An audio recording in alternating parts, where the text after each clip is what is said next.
What was she thinking? Show your face. I'm not mad at That's okay. We don't change our plates every morning, just so you know. It'll be the same plate when you come talk to us later. That's fine. U.S. citizen, former. You want to come at us? You want to come at us?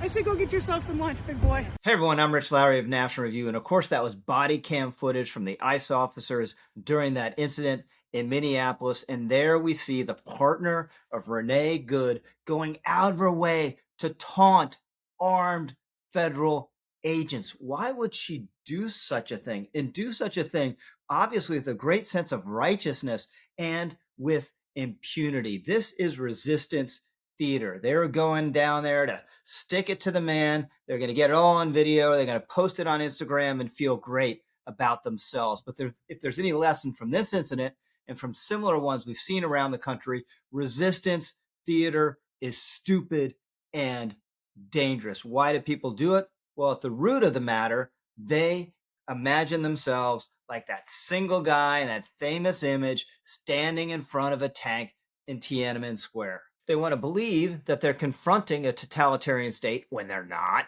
And they want to believe that they're brave defenders of democracy when they're not. What has them so upset is federal law enforcement agencies enforcing federal immigration laws. But because they think ICE is the equivalent of the Gestapo, they think that what they're doing when they're whistling or they're yelling or they're honking the horns is the equivalent of marching across the Edmund Pettus Bridge against a hostile police force, or going out of their way to defy the Stasi and begin to tear down the Berlin Wall. They are players in their own moral drama that they have created. That's why you get a lady like this.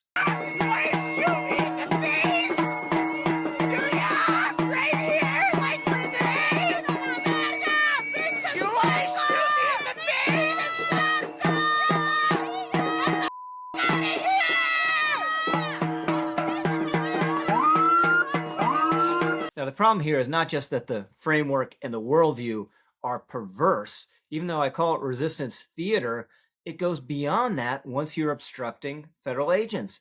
That's a crime. Now, Becca Good, the partner of Renee, woman we saw at the beginning of this video, she said afterwards, we just had whistles and they had guns. That's not true. They also had a vehicle, and they used their vehicle to park in the middle of the road and obstruct the ICE vehicles and the ICE operation by force. That's an act of coercion.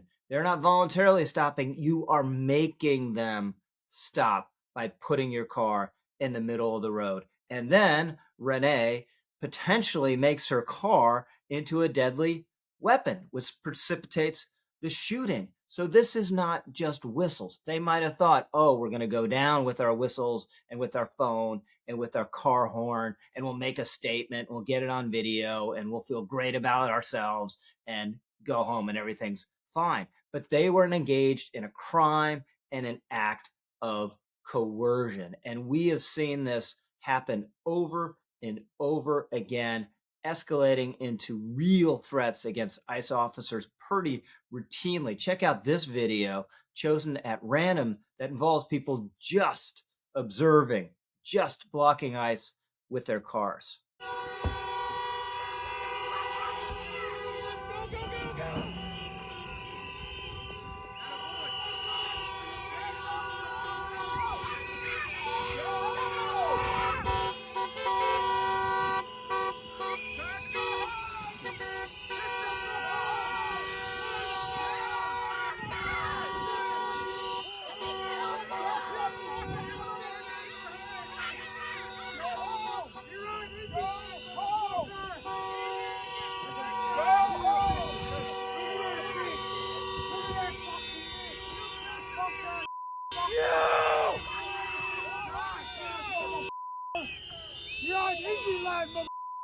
Wow, now that really has an insurrectionary feel, right? And again, Becca Good, she said after the shooting, she says these officers had fear and anger in their hearts. Let's put aside anger. That feels like a smear to me. Fear or worry?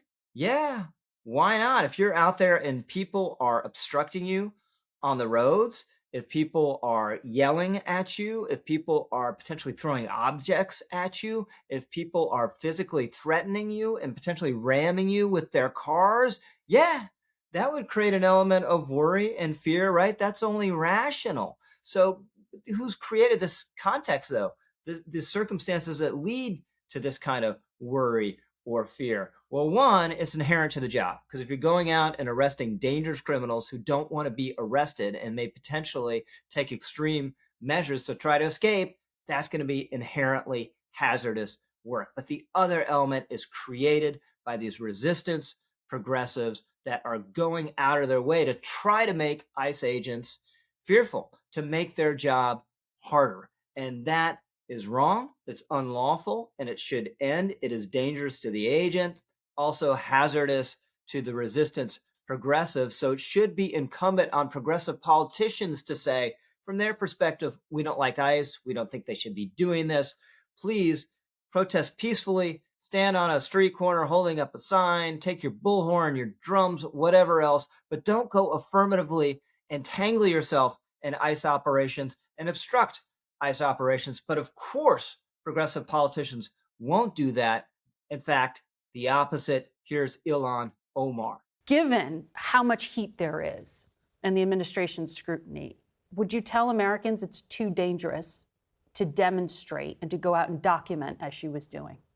I think it is really important for Americans to record, to create the level of accountability and transparency that we need. What we have seen in Minneapolis is ICE agents oftentimes jumping out of their cars. These are unmarked cars. Oftentimes they're wearing a mask.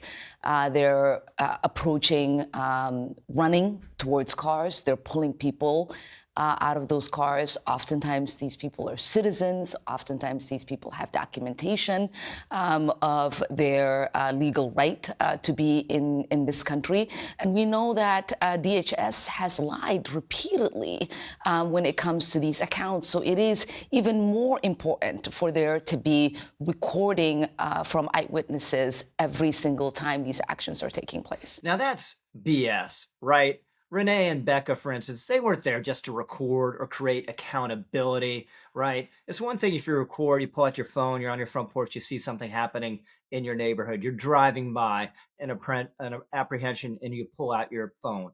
That happens all the time. No one has any problem with that. But when you park your car in front of ICE vehicles and taunt them and all the rest of it, you are trying to affect events, not just record them. It is a form of direct action. Here is Jacob Fry, unfortunately, on the same wavelength. You had a person that was definitively trying to just get out of there. They were trying to leave the scene.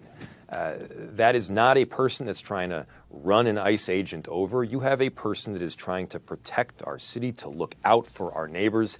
And by the way, there are 435,000 people throughout Minneapolis that are looking out for their neighbors right now because they understand the magnitude of this moment, and they understand that the endurance of our republic depends on us looking out for each other, and we're standing strong here in Minneapolis. Now, the word protect is doing an awful lot of work there. Key euphemism. How do Minnesotans supposedly protect their fellow Minnesotans in this context? They go out of their way to obstruct ICE. So rather than Jacob Fry, after this terrible tragedy, going out and saying, please don't do this anymore, it's not a great idea, he is encouraging it. He is writing a moral permission slip for it to happen. And so long as this is happening, ICE needs to do everything they can within their power and within the laws to try to stop it and to protect themselves. The convoys are going to have to get bigger. They're going to have to go out of their way, as I think we've already seen,